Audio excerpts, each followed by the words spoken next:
کیا۔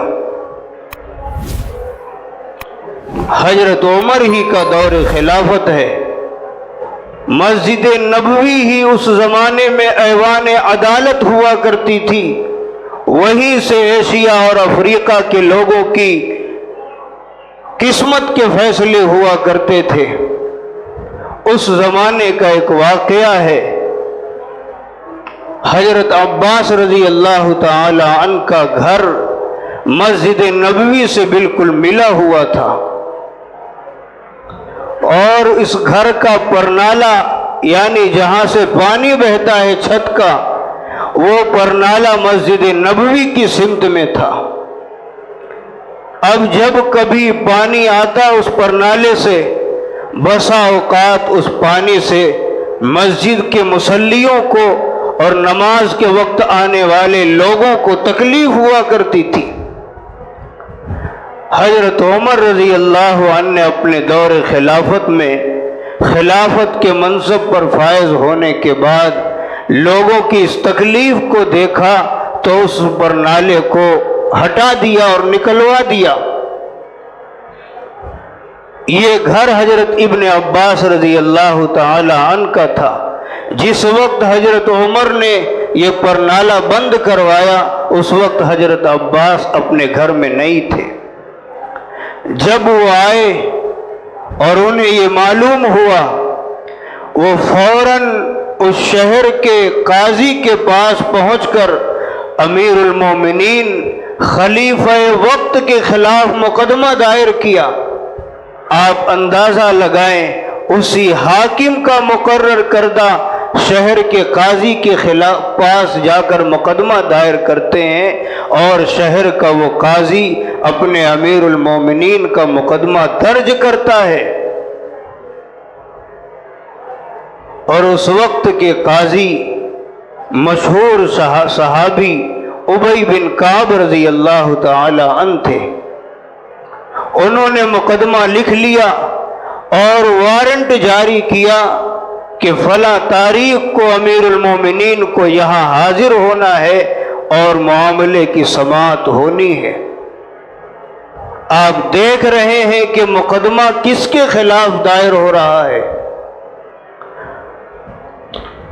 چنانچہ متعینہ تاریخ پر امیر المومنین خلیفہ وقت حضرت عمر فاروق رضی اللہ تعالی عنہ ابی بن کعب جو قاضی شہر ہیں، اس وقت ان کا ایوان عدالت ان کا گھر تھا، ان کے گھر پر حاضر ہوئے۔ باہر سے دستک دی، شاید وہ کسی کام میں مشغول تھے، دروازہ کھولنے میں دیر ہوئی اور خلیفہ وقت عام رعایا کی طرح باہر کھڑے ہو کر قاضی کے دروازہ کھولنے کا انتظار کر رہے ہیں۔ آج ہے دنیا کی عدالتوں کے ججوں میں یہ طاقت کہ اولاً وہ اپنے حاکم کے خلاف مقدمہ درج کریں اور پھر اس کے خلاف وارنٹ جاری کریں۔ یہ مذہب اسلام ہی کی شان ہے کہ اس نے کسی کی بھید بھاؤ نہیں کی کہ امیر اس غلطی کو کرنے والا ہے یا غریب اس غلطی کو کرنے والا ہے۔ چنانچہ کچھ دیر کے بعد دروازہ کھلا اور حاضر ہوئے، اور معاملے کی سماعت ہونے سے پہلے عمر فاروق رضی اللہ تعالی عنہ نے کچھ کہنا چاہا۔ ابی بن کعب رضی اللہ عنہ نے انہیں خاموش کیا کہ البینۃ علی المدعی، دعویٰ جس نے دائر کیا ہے اور مقدمہ جس نے لایا ہے، دلیل وہ پیش کرے اس معاملے کی۔ آپ کا کام ہے کہ آپ کے خلاف جو مقدمہ یہاں لایا گیا اسے سنیں، وہ غلط ہے یا صحیح ہے۔ چنانچہ آپ خاموش ہو گئے اور ابن عباس رضی اللہ تعالی عنہ سے کہا کہ آپ اپنی دلیل پیش کریں۔ حضرت عباس رضی اللہ عنہ نے کہا کہ اے قاضی شہر، میرا یہ گھر ایک شروع زمانے سے تھا، مسجد نبوی کے اولین زمانے سے نبی، اور یہ پرنالہ بھی اسی دن سے اس طرف تھا اور وہ اسی طرح بہتا تھا۔ نبی علیہ السلام کے دور میں بھی یہ پرنالہ اسی طرح رہا۔ خلیفہ وقت ابو بکر صدیق رضی اللہ عنہ کے دور خلافت میں بھی اسی طرح رہا۔ عمر فاروق رضی اللہ عنہ نے اپنے دور خلافت میں آتے ہی اس پرنالے کو نکلوا دیا۔ اب قاضی شہر نے عمر فاروق رضی اللہ عنہ سے کہا کہ اب آپ اس معاملے کے متعلق کیا کہتے ہیں؟ عمر فاروق رضی اللہ عنہ نے سیدھے کہا کہ ہاں، یہ غلطی میں نے ہی کی ہے اور میں ہی اس پرنالے کو خود لگاؤں گا۔ بات تو اتنے ہی پر ختم ہو جاتی جب بندے نے اپنا جرم قبول کیا اور اس جرم کی تلافی کا طریقہ بھی بتایا، لیکن قاضی شہر نے اتنے پر بس نہیں کیا، اس نے بھی اپنا کام کرتے ہوئے امیر المومنین کو کہا کہ اے خلیفہ وقت، تم کو کس نے اس بات کا اختیار دیا تھا کہ تم کسی کے گھر میں جا کر تصرف کرو؟ یہ اختیار آپ کو دیا کس نے تھا؟ عمر فاروق رضی اللہ تعالی عنہ نے کہا کہ اے ابو طفیل، معاملہ یہ تھا کہ اس پرنالے سے جب کبھی پانی بہتا تھا، وہ پانی اڑ کر اس کی چھینٹیں مسجد کے مصلیوں پر آیا کرتی تھی، آنے جانے والوں کو تکلیف ہوا کرتی تھی۔ میں نے ان کی سہولت کی خاطر اس کام کو کیا، شاید میں اپنے اس کام میں غلطی پر نہیں ہوں، اور واقعی ایک حاکم وقت کا یہی کام ہوا کرتا ہے کہ وہ اپنے شہر کے رعایا کی تکلیفوں کو دور کیا کرے، ان کی پریشانیاں کیا ہے اس کو سمجھے اور اس کا مداوع کرے۔ تو شاید میں نے اپنے اس کام میں غلطی نہیں کی۔ پھر حضرت عباس رضی اللہ تعالی عنہ سے قاضی نے کہا کہ اے عباس، تم اس معاملے میں اب کیا کہنا چاہتے ہو؟ حضرت عباس رضی اللہ تعالی عنہ نے کہا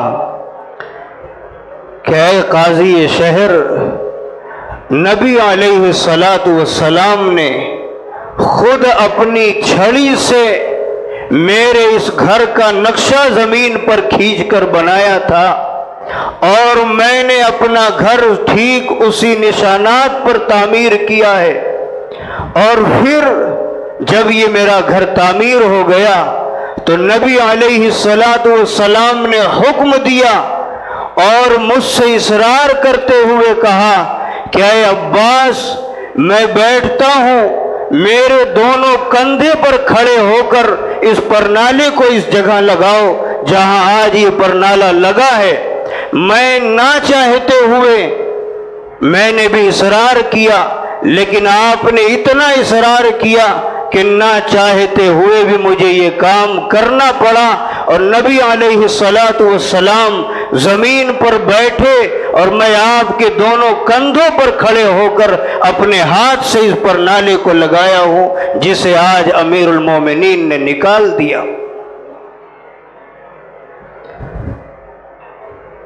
حضرت قاضی شہر نے حضرت عمر فاروق سے کہا کہ اے امیر المومنین، اب آپ بتائیں کہ کیا کرنا چاہیے؟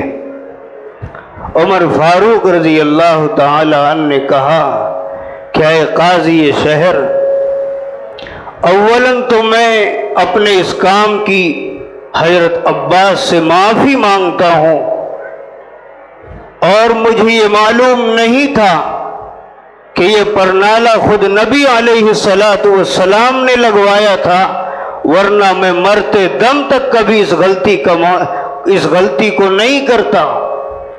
اور اس کی تلافی کا طریقہ یہ ہے کہ اے عباس، چلو اور تم بھی میرے دونوں کاندھوں پر بیٹھ کر آج اپنے ہاتھ سے اس پرنالے کو لگاؤ۔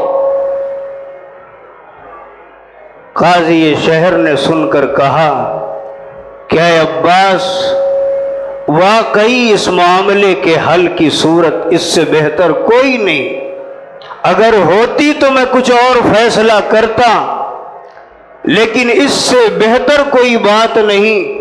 اور اے امیر المومنین، آج کے دن عدل و انصاف کا تقاضا یہی ہے، یہی ہونا چاہیے تھا اور آپ کو یہی کرنا چاہیے۔ چنانچہ خلیفہ وقت، آدھی دنیا کو فتح کرنے والا حاکم وقت، حضرت عباس رضی اللہ عنہ کو اپنے کندھے پر بٹھا کر کھڑا کرتے ہیں اور اپنے ہاتھوں سے وہ پرنالہ لگاتے ہیں۔ آپ اندازہ لگائیں کہ کیا چل رہا ہے قوم کی رعایا کے ساتھ عدل و انصاف کا معاملہ، اور کیا چل رہا ہے اپنے بڑوں کا احترام، اور کیسے ادا کیے جا رہے ہیں لوگوں کے حقوق۔